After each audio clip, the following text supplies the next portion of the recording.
Sahana bhavatu sahanau bhunaktu sahaviryam karavavahai tejasvinavaditamastu ma vidvishavahai. Om Shanti Shanti Shantihi. May the Lord protect us. May He nourish us.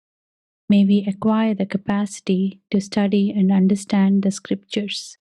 May our study be brilliant and may we not cavil at each other. Om, peace, peace, and peace unto all. Sai Ram. We welcome you all to the Sri Sathya Sai Center of Arcadia.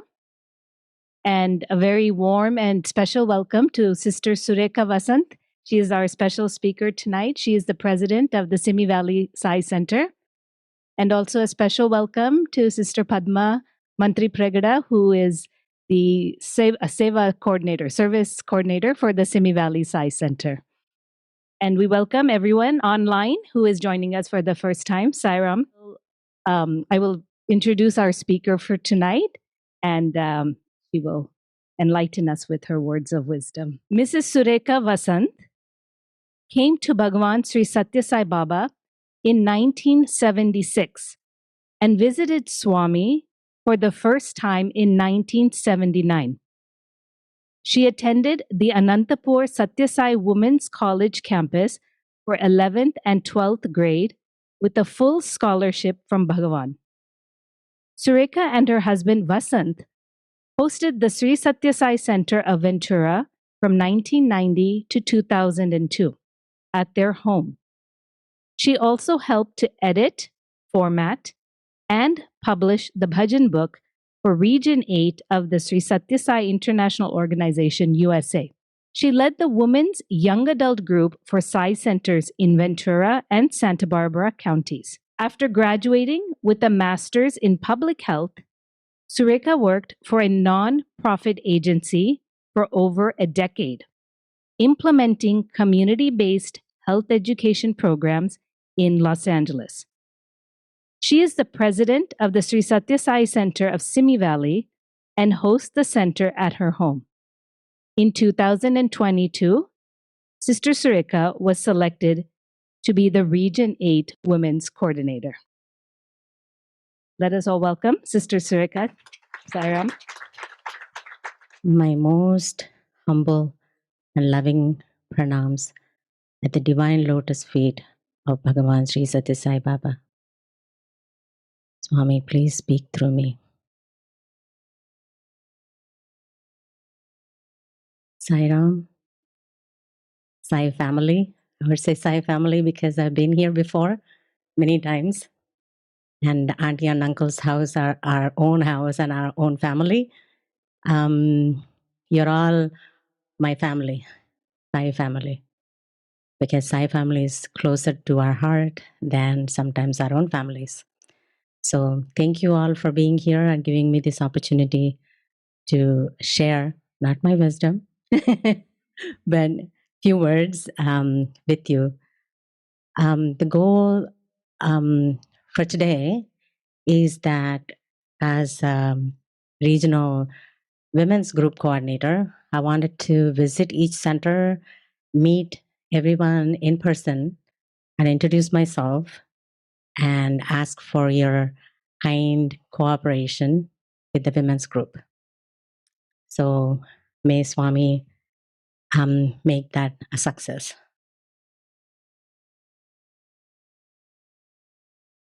We think we are the doers, but Swami says many times that we are not. We are just, he's the doer. We are puppets in his hands. How wonderful is that? How blessed are we for that?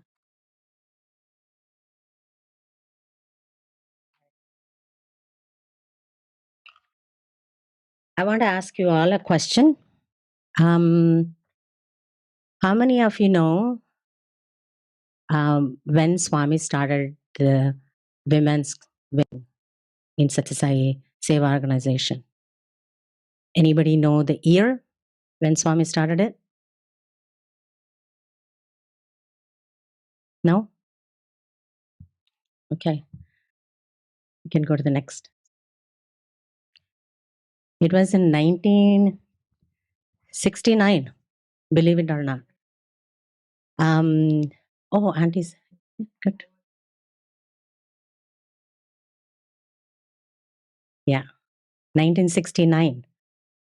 I was listening to that speech, and this was, I think, a conference in Bombay where Swami was talking about it. And he said, Mrs. Indulal Shah requested Swami that they want to start Bal Vihar. And Swami said, not Bal Vihar, Bal Vikas, because we want them to, we want to mold them to become the messengers of Sai. And that's when he started the Mahila Vibhag. So 50 plus years ago. And when I came to this country, I never thought that it was part of our organization here because it's very vibrant in India. And they do a lot of service projects, and it's very visibly vibrant because Swami, all the Sevadal trainings are done by Mahila Vibhag, and they have done so much work. Balvikas, and its growth in the whole world is through the Mahila Vibhag in India. And Swami said Mahila Vibhag should have all three wings as education, which is Balvikas, and devotion and service. So somebody asked me when I was talking last time, are there women's groups in other countries? And as far as I was informed, is that there are women's groups in 4 or 5 countries in Europe, and it seems they do a lot of work. The quality of work that they do, I heard, this is hearsay, so don't take me, just it's an information that I'm passing on from somebody else. So I heard that they build houses, they start cottage industries, and they start schools. They teach other women skills, and they teach them bhajans, they teach them other Vedas and chants and prayers, and bringing them food and living skills that you need to earn a living. So we'll get there with Swami's grace. The reason for my visit is to let everybody know that Swami, this is not something new. This is not something that just came up. This is Swami. These are divine words back in 1969. So we could go to the next. Sridevi, would you mind reading that?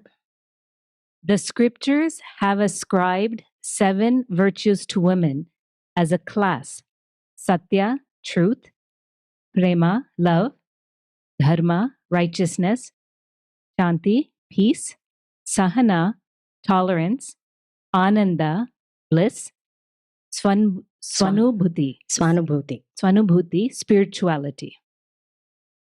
So Swami said women have 7 powers and men have 3. So somebody said, oh, what are the 3? I said, I don't know because I'm not a man. Maybe you can go, research that and learn about it. I'm just kidding.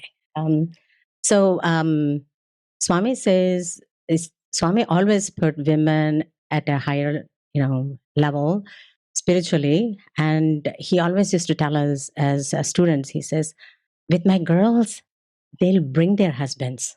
With my boys, they'll go away with their wives. So I have to depend on my girls to bring people. And he said, they are so beautiful and so wonderful. My girls are, they will even bring their in laws and they'll bring their kids. So, how can my message be spread? Through my girls.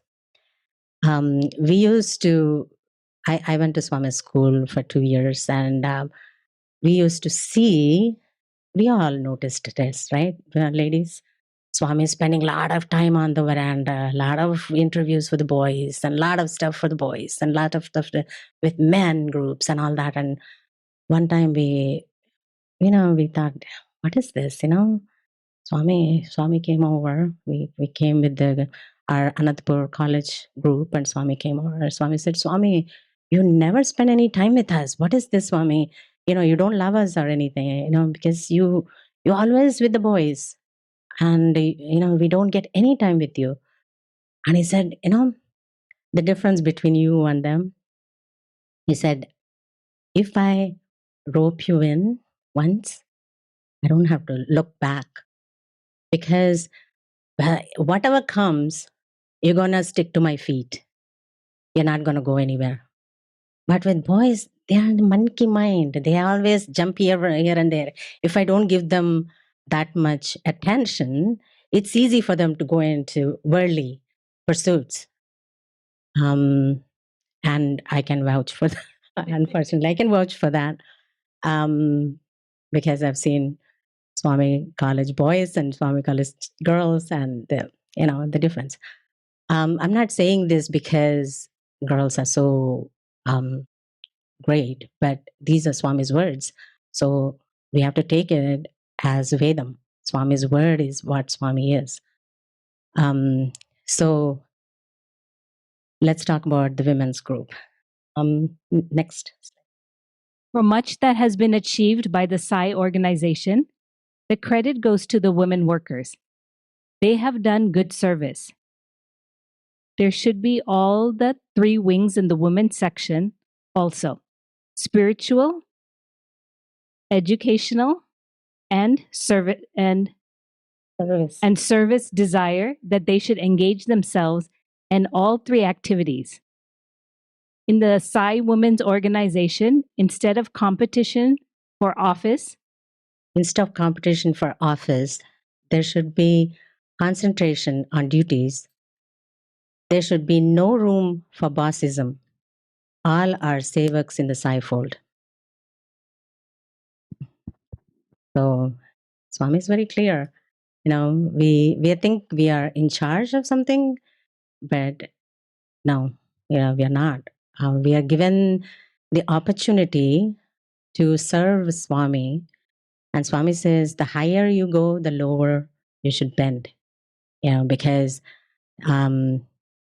you think you're a president of a center. No, you're the servant. And Swami also gives us the example of Krishna. And in the yajna, Krishna said, Dharmaraja asked him, what would you like to do? And he said, give me a chore to do. And he said, Lord, I cannot give you a chore. You choose whatever you want to do. And he said, let me then clean the plate, let me remove all the dirty plates of all the people who ate food at the event. So we need to be, at that level, humble and ready to do Swami's work. Swami says, Man mein Ram, Hath mein Kam.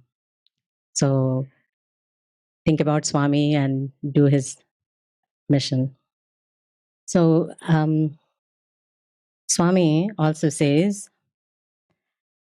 women devotees, if they have the enthusiasm and support, can start Mahila Satsang not only for bhajans and study of sacred texts and books, but for service of women. Go among the poor in the slums and spread the light and joy therein. Gather the helpless girls and try to provide them with some means of honorable livelihood. Sweeten their lives with bhajan and sadhana of japa and dhyana.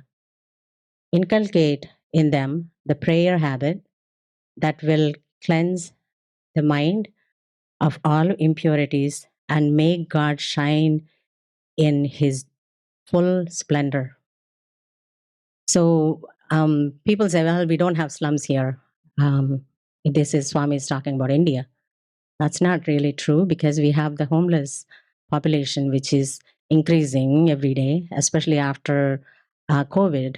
That population has grown a lot.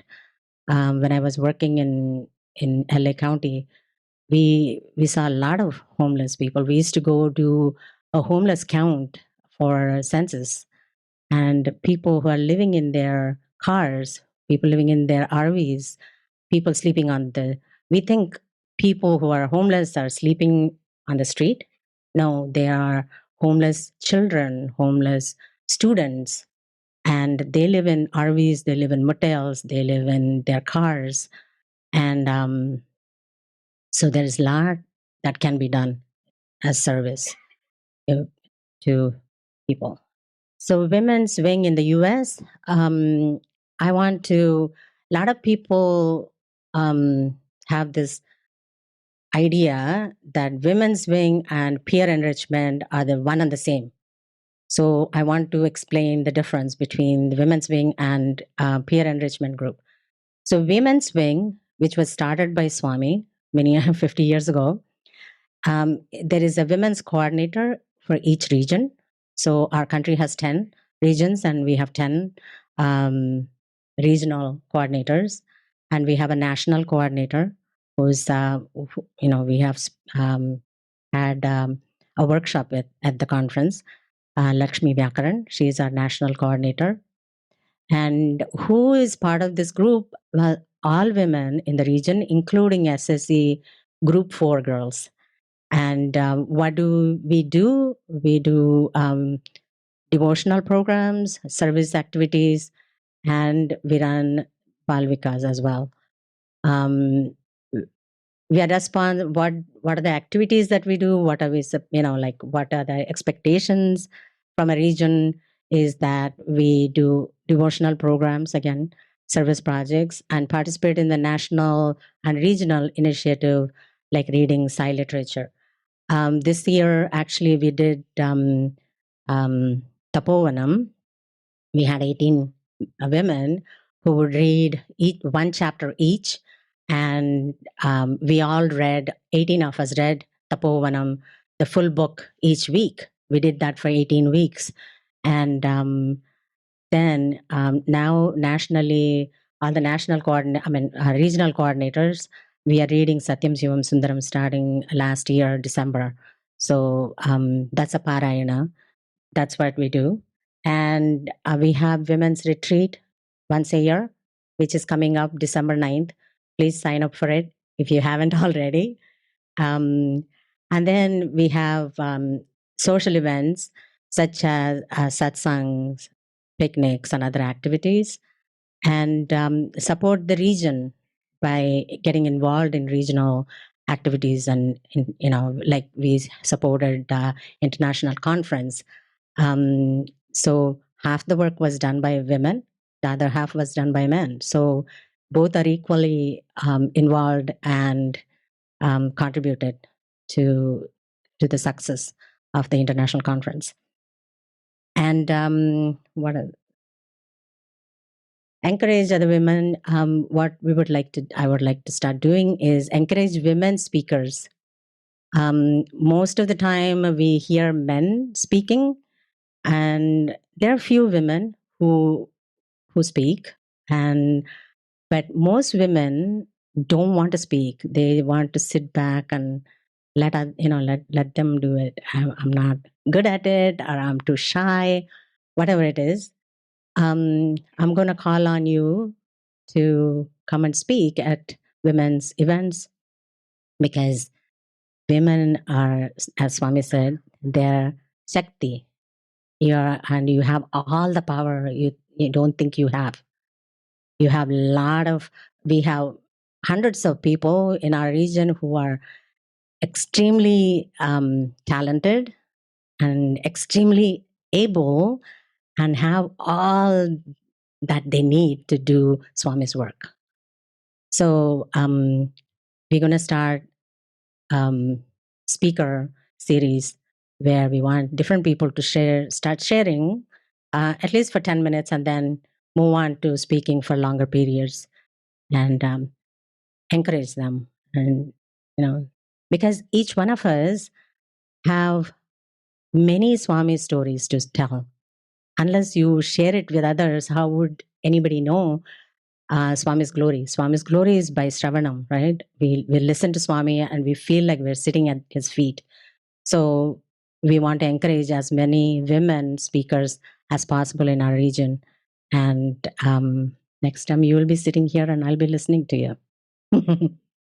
So the peer enrichment group is a place non-judgmental, and they have facilitators who are trained, and a safe place for us to talk about issues, women's issues.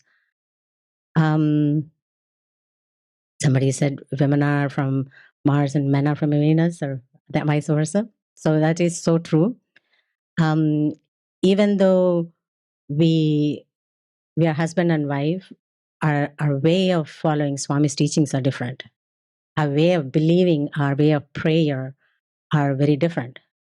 Our way of depending on Swami and surrendering to Swami is very different.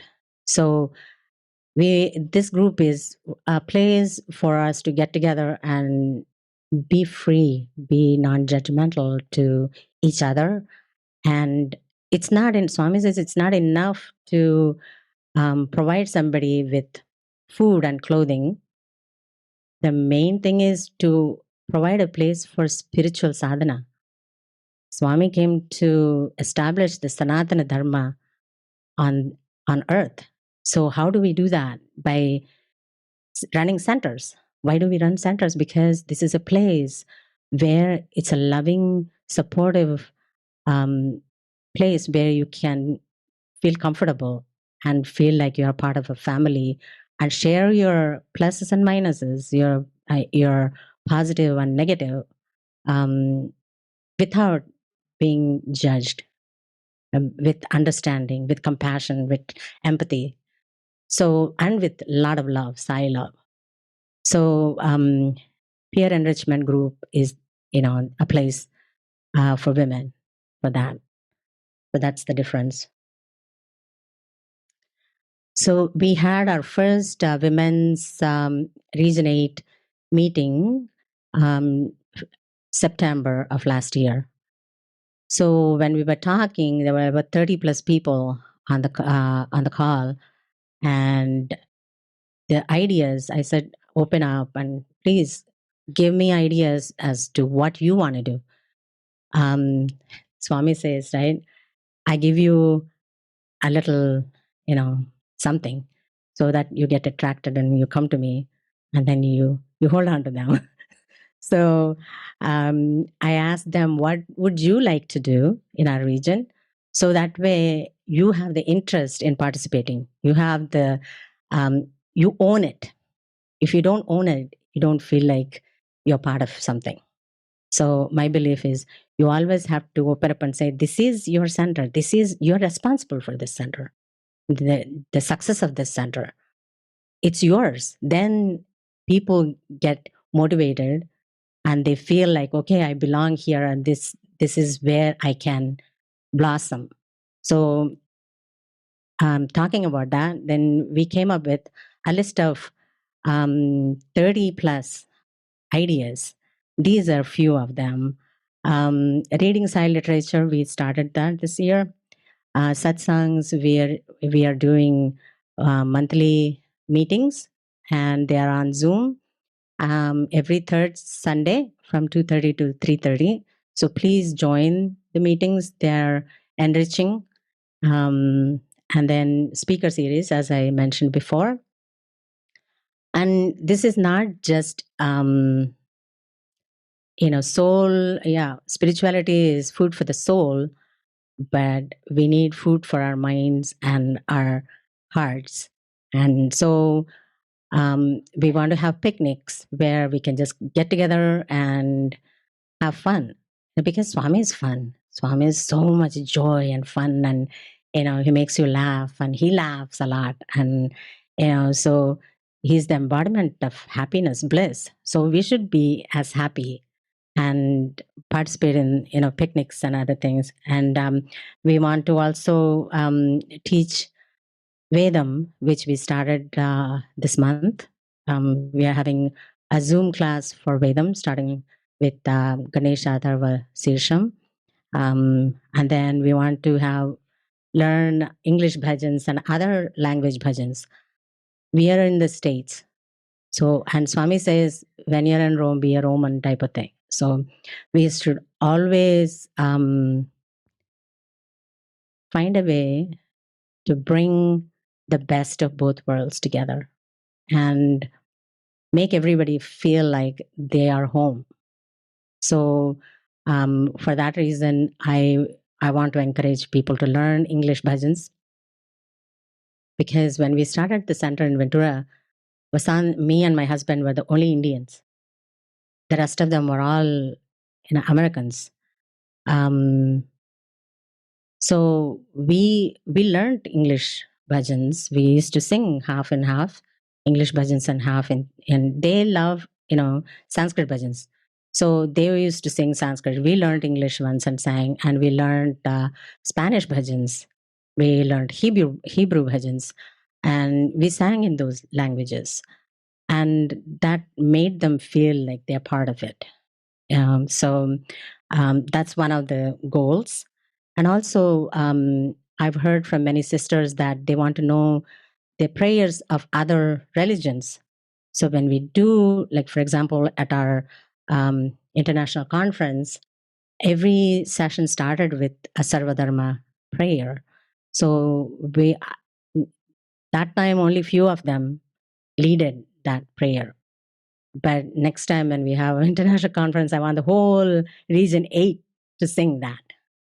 Imagine how powerful that would be. Cooking ideas and chanting Lalita Sahasranamam, which we started, and we are doing it starting January 2023. Well, what have we done till now as the region's ladies wing? We had our first regional ladies day in 2022, and we celebrated half day as ladies day and half the rest of the day as Swami's birthday. And our own dear Haima auntie was one of the speakers, and Usha Narayanan was the other speaker, and they were absolutely wonderful. The current activities of Region 8 is, as I mentioned before, we started in December. Starting December, we've been meeting every month. And then we started chanting Lalita Sahasranamam once a month. That is first Friday of each month from 6 to 7, I think. Yeah, 6 to 7. Anybody who are interested in learning it, we're going to start classes, and we'll go very slow and teach at your pace. So please let me know if anybody is interested in learning Lalita Sahasranamam. And then what else? Yes. Next weekend, 15th, October 15th, we're going to have our first regional women's group meeting at Sai Premanilium in person. We are meeting on Zoom due to COVID and all that. Now we want to meet in person. So we'll have our first meeting at Sai Premanilium. And also, morning, we're going to do Dasra, celebrate Dasra. In the afternoon, we are doing National Lalita Sahasranamam. It's open to everybody to join. As I said, what are we planning on doing? A lot of people who are Indians have a lot of clothes which are just sitting in the closet, and a lot of people keep giving me saris and say, what do you do with this? So I thought maybe we can redesign and reuse the old fabric to make something new and donate that to kids and women. I work with a women's shelter in Oxnard, and we have access to that. and they need clothing. They can't wear salwars to work, so we need to redesign them so that they could wear this. And also, we've been working with Ventura County Unified School District's homeless students. When we reached out, I said I want to do some service with the school district. What can we do? And the lady said, "Well, we have 6 to 7,000 homeless students." I said, "Wait a minute, what? Homeless students?" And she said, "Yeah, they're homeless students." And I said, "I never heard that." She goes, "Yeah, these kids are living in one house. They probably 6 to 7 families live together. Each family might have 4 to 5 to 6, 7 kids. They're sharing one house because they can't afford it. They don't have laptops. My daughter goes to school and the school gives her a laptop. They don't have school laptops. They don't have books. They don't have backpacks. They don't have any school supplies." So we did that 1 year, and then next year, Sridevi reached out to me and said, "Hey, I heard you guys are doing something in Oxnard. How can we collaborate?" And you all contributed to it. With Arcadia Center, we did 600 backpacks for school supplies. And also we did 600 hygiene kits with a lot of different items in it. And you guys all participated in it. Your center participated in it. So, and we did 300 such bags for Santa Barbara County homeless students. So, yeah, we're going to continue that work. And we're going to have a Sai picnic. We wanted to do it this year, but it was pretty hot and schedule conflicts. We weren't able to, but we'll definitely for next year. And workshops on vegetable gardens, because a lot of the women wanted to be eco-friendly. So we want to teach how to compost, how to recycle things properly. So we're not hurting Mother Earth. What we stand on is her. What we get anything from our first breath in the morning to our every single need we have is coming from the earth. And Swami said, do not forget the 5 mothers. For the first one who gave you birth. The second is your mother tongue. Third is your motherland. Fourth is the mother earth. Fifth is the Veda, mother goddess, the Veda Mata. So if we can't help, let's not hinder, at least, So if we can't go out there and clean the ocean, we can do something simple, because it's all starts from the individual. Then if each one of us do our part, then we don't have to have big, huge, eco conferences to let everybody know what's going on in the world. So that's what we want to encourage people to start a garden. Even if you don't have a backyard, you can grow vegetables in one pot. We used to start vegetable gardens in schools as part of my job. And we used to call these master gardeners who took gardening courses, very intense 12-week garden courses from USC, actually. And I told her, I said, if somebody says, I don't have any place, what do you do?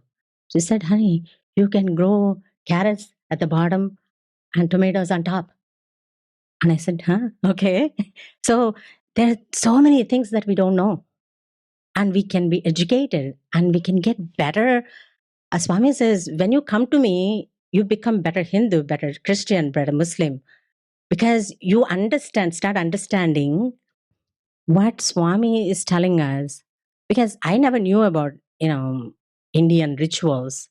And my dad used to say, break the coconut. So break the coconut. Okay, break the coconut. There it is. God is not eating it, nah, Dad. You said, break the coconut, put it there. But we all have all pictures, what are we doing with this? And put the Toranam. You need to put a Toranam. I said, why?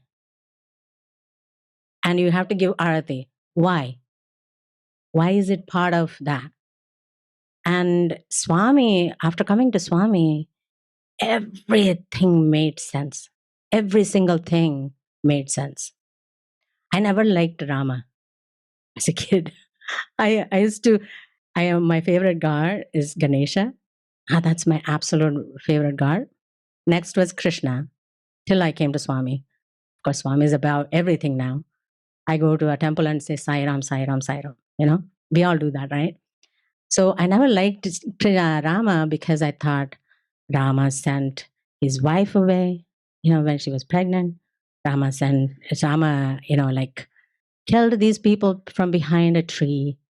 And then, your parents tell you the stories and you know the story. You don't know the reason behind it. And Mandara, oh my God, such a bad lady, And then I came to Swami at the age of 13 through a very close friend of mine, my BFF in high school. I think 8th grade. She used to have this happiness in her face. And I asked her one day, she goes, I'm so busy, And I said, what are you busy with? 8th grade. What are you busy with? And she said, oh, I belong to Sai Baba organization. And I said, what is Sai Baba organization? And she goes, well, it's Balvikas. Because she was in Balvikas. So her understanding what she told me. She said, oh, Balvikas, it is so nice because, we go there and we learn all these things, all these prayers. And then we hear Swami stories and we go to Puttaparthi and we do dramas in front of Swami and he gives us so much love. And every time we go, he gives us so many things, apples and, mangoes and grapes and this and that. Apples are very expensive in India those days, right? And grapes are also expensive, even today. And so all these, and pears, you never hear of pears in southern India. And so she was telling me all this. And she said, oh, Swami loves kids. His favorite are kids. He loves kids so much and he gives them everything. And I said, wow, somebody who just loves kids and gives all this stuff, this is pretty cool, And then she said, yeah, and I pray to Swami, and even if I don't study, I get good grades. Because we were three of us, we were like three musketeers, always competing for the top, and we used to, all three of us used to come at the same, like 99, 98, if all three of us would get the same maths and same marks in classes. So I said, I am really struggling, and I put my time into studying, and I do my due diligence. And here she is not studying and getting free, marks from Swami. This is something I need to pursue, So that was my interest, and I said, oh, well, okay, maybe if I really believe in Sai Baba and pray, then he can write them exams for me. And so I said, what do you have to do to be a Sai Baba devotee? And she said, oh, you have to know Swami's Suprabhatam and 108 names by heart. And I said, those are the qualifications for being Swami's devotee. I said, okay, then teach me. So I learned them by heart. My parents were not devotees then, and my sisters weren't either. So I felt like, okay, so maybe this is good. And she said, yeah, we do go to Balvikas. We learn bhajans, we sing, and then we do Nagar Sankirtan in the morning. So I said, what time do you guys do that? What is Nagar Sankirtan? And she said, well, you sing and you walk in the street. And I said, you're singing and walking in the street? But only beggars do that in India. I was 13. I was going, only beggars do that in India. What do you mean? You? And she said, no. My parents come too. I said, oh, I thought it's just, your parents come too. So it's whole family affair. Okay. So I thought, okay, then she goes, hey, we pass your house every Thursday and Sunday. So I used to wake up my sisters and sit there and look for my friend and say hi to them without my parents knowing about it. But then bhajans, my mom is a professional singer. And so we all sing and we love singing. So that's how we used to started going to Swami's bhajans. And from then on, Swami's been in my life, guiding me and protecting me, guarding me, providing for me, supporting me, loving me, forgiving me nonstop. I can go on all the things that we get for free from Swami. Whether he said, once you come to me, I won't let you go. You might let me go, but I won't let you go. So the treasure that we get from him in nothing compares to anything else. Because as Swami says, even parents have selfish love because they're expecting something from you. But Swami is not like that.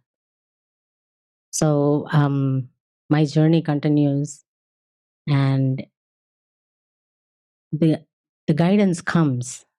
Swami says, only in the depths of silence, the voice of God can be heard.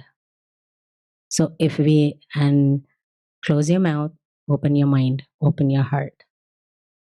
And when he sent me here, I was very upset with him. I said, Swami, you're sending me to the other side of the world. I said, I don't want to go. I don't want to leave you and go. But Swami we spent about a month and a half in Puttavarthi after I got married. And Swami would come and say, when are you leaving? When are you leaving? He would ask me one day, he would ask my husband one day, and back and forth. And I'm like, why are you in such a hurry to send me away? And now I realize that looking back, it's for my growth, my personal growth, spiritual growth, and to do Swami's work full hearted, without any restrictions, and love him without any restrictions. So it's for our own good, right? Whatever Swami does is for our own good. We don't see it at that time, and we fight with him and complain to him. But when the long range plans, only Swami knows. What our future, only Swami knows. When I was crying a lot, when I came here, Swami came in my dream and said, you don't know your future, Bangaru. I know. So don't be sad. So I don't know where he's taking me. Now it's like, suddenly I'm the regional coordinator. I'm like, what is that? I don't know what that means. So I'm learning as I'm teaching. I'm talking to you. So please, be patient with me. These are growing pains. So we have to be persistent and succeed. I know there are a couple more slides. Sridevi, can you read them? My visit to each center in the region is to kindly request your center officers for help and support of the Women's Wing.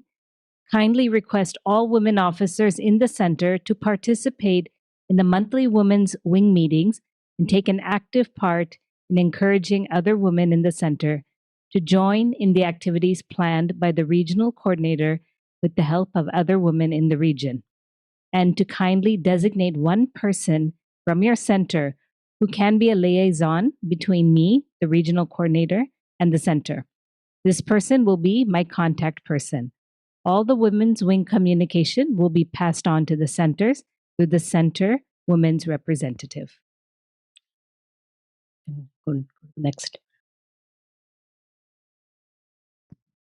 Since the Women's Wing is a brand new addition to the SSSIO organization in our country, I wanted to meet with all of your center members to explain the reason why Swami had created the Women's Wing as part of the Sri Sathya Sai organization 50 plus years ago. Women's participation is an extremely important to conduct any activity or run any program in either at a Sai center, the region, the country, or globally. Women need to play a major role in each of the steps, like planning, organizing, and conducting events. In addition to cooking, cleaning, singing, teaching, setting up altars, making flower arrangements, making garlands, serving, and finally, supporting all the activities in the center and the region. Any questions? Does anyone have questions? You covered it. I'd like to share a little story. Swami always is with you, and there are many dreams, many lessons, many experiences all of us have. I know people like to listen to Swami experiences more than my business meeting kind of thing. So, one of the slides I had where Swami is sitting with a bunch of women, and that is Anantapur College auditorium. One before, I think maybe. Yeah, this one, this corner one. Swami is sitting there. This is Anantapur College auditorium, and he came to visit, I guess. I don't know when this picture was taken, but I want to share a story. Won't go into too many details, but I want to share a story, experience of mine that is very near and dear to my heart.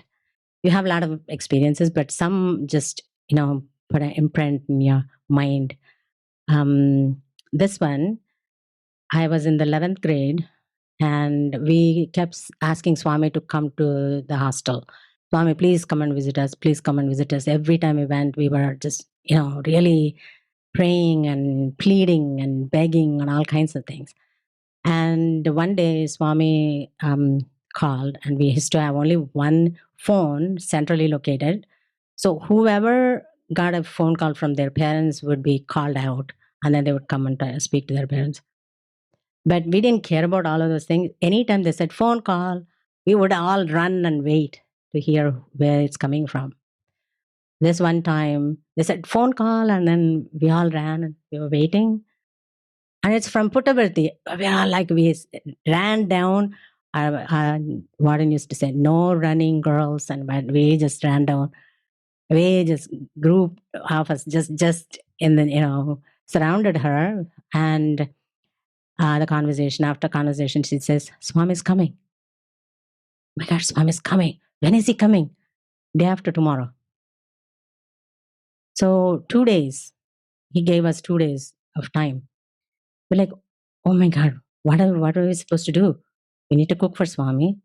We want to present something for Swami. We want to do Vedam in front of Swami. We want to clean up our beautify everything around the college, around the hostel, everything. So we worked. My principal is very strict. She said, you're not missing one class. You cannot give Swami as an excuse and miss a class. We're not making up those classes if you miss. So we used to go to college, come back, and in the meantime, doing everything, we would just rush. We beautified everything. We cut the trees. We did this. We even painted all the rocks to line up so it looks really nice and all that for Swami and all that.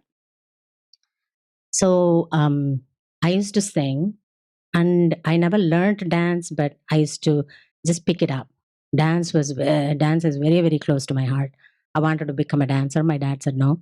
So I said, if you're 60 years old, you cannot dance on a stage. But if you learn music, you can sing at the age of 60. So no dance. And I said, okay, fine.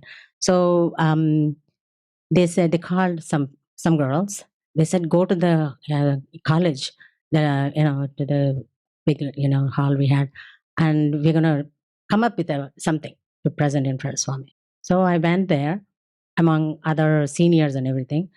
And they said, okay, maybe we can do a dance. No, Swami doesn't like dances. What can we do? Maybe do a dance drama for Swami. Okay, so what's the story? Let's do Shiva Leelalu. Different stories about Shiva. So we said, okay, how Ganga came down and how this happened, how that happened.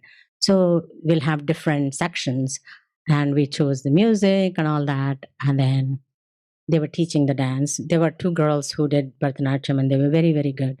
So they were choreographing the whole thing. And so I'm standing there. I am in 11th grade. I'm the youngest, in the group. And they picked all the different characters. And then they were going to give me a character, which is a boar. And the boar's part in the play is run across the stage and then die. You get shot and you die. That was the role. Ego comes in play, right? And I thought, I'm the youngest of all, and they want me to be a boar. What, I'm going to wear a tail and then run around on the stage in front of Swami? I don't think that's that's my level. My level is higher than that. So, and then lo and behold, my principal comes into the room. The minute she looks at me, she says, you're not going to do it. And she said, why did you guys get her? No, she's not going to be part of the drama. I'm like, why can't I? Because there is a prelude to that. There's a story behind it. I don't blame her for saying that, because I joined Swami's college. They opened it in June. I joined the college in September. And that is special admission from Swami. The principal said, we never admit anybody this late. What are you doing? Why did you bring your daughter? And I asked Swami, I said, Swami, I want to go to your college. And Swami said, yes. That happened in the interview between me and Swami. And he said, yeah, the college started in June and you're coming and asking me now? So to Swami, I only came now. So I'm asking you now. So he said, okay. He said, don't worry. Admissions are over. But that's okay. I'll give a recommendation letter. And I said, okay. And what happened was, maybe I should just tell you this story before. What happened was, I finished my 10th grade and my dad chose an all-women's college in Vizag and put me there. And we started college, and I went to college for a couple months. And then we went to Puttaparthi in August.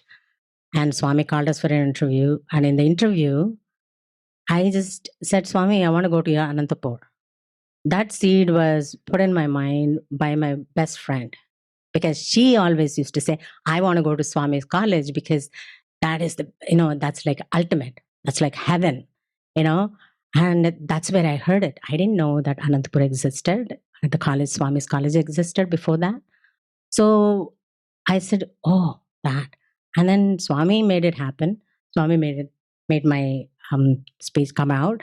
So I asked him, and then how much time? Oh, it's okay.